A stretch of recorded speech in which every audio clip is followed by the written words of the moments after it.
L'homophobie érigée en système dans plus de 80 communes en Pologne depuis 2019. En effet, ces villes se sont déclarées, je cite, libres de l'idéologie LGBTIQ.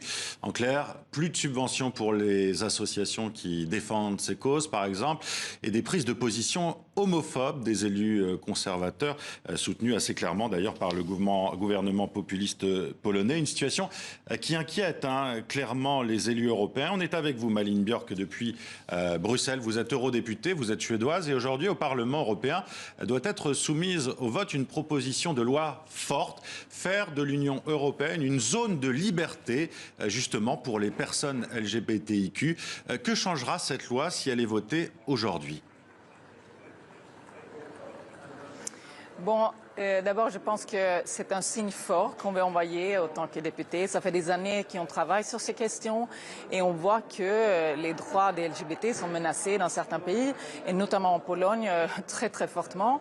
Et je pense que si on n'agisse pas, on va voir que ça se propage dans d'autres pays. On voit déjà que l'Hongrie a aussi, une commune là, a adopté une déclaration comme homophobe.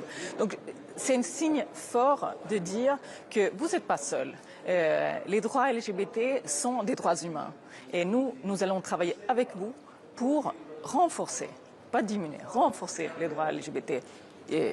Où que ce soit dans mon pays, en Suède, en Belgique, et surtout là où c'est le plus menacé. Hier, il y a déjà eu des débats autour de cette proposition de loi. Comment ça s'est passé? Est-ce qu'il y a des antagonismes? Oui, moi j'ai même l'impression que les enjeux sont de plus en plus grands. Et c'est parce que aussi cette attaque contre les personnes LGBT sont très liées aux attaques des droits des femmes, le droit d'avortement, et même l'attaque sur les médias et l'état de droit.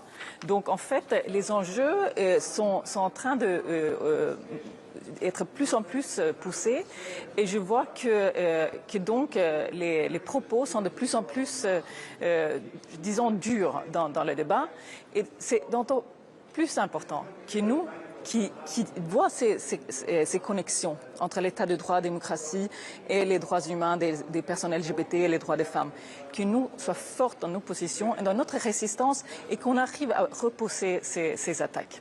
Alors pour justifier ces mesures, en tout cas par ces communes en Pologne, Varsovie invoque sa souveraineté sur ce qu'elle appelle ses valeurs. Mais comment est-ce défendable en fait quand ces valeurs vont à l'encontre de celles de l'Union européenne? Est-ce que ce n'est pas un motif justement pour utiliser l'article 7 qui suspend le droit de vote d'un État membre, un article qui est extrêmement difficile à utiliser puisqu'il faut, je crois, l'unanimité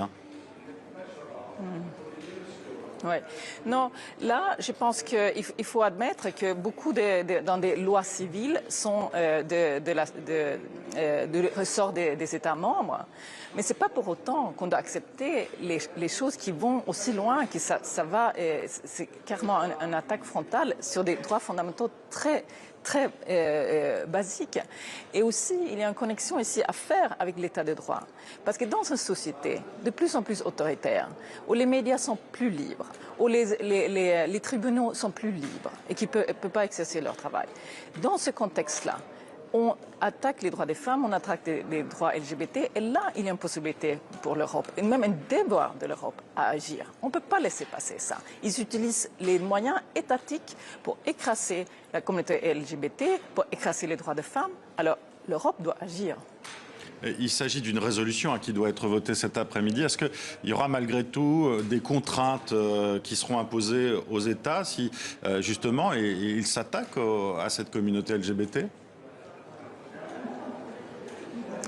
Nous, on aimerait voir dans le futur que justement, on regarde ça en ensemble, que l'attaque sur les tribunaux, sur l'indépendance judiciaire des institutions et l'attaque sur les droits LGBT et les droits des femmes soient mises pour étudier ça ensemble et que l'Europe puisse agir. Mais ce qui est plus important pour cette vote aujourd'hui, je pense qu'on aura une grande majorité qui vont dire l'homophobie la transphobie, l'espophobie en Europe 2021. Mais ça va plus, quoi. Ça va plus. Et l'Europe va agir. L'Europe va agir avec des actes forts, mais aussi avec des soutiens politiques et moraux.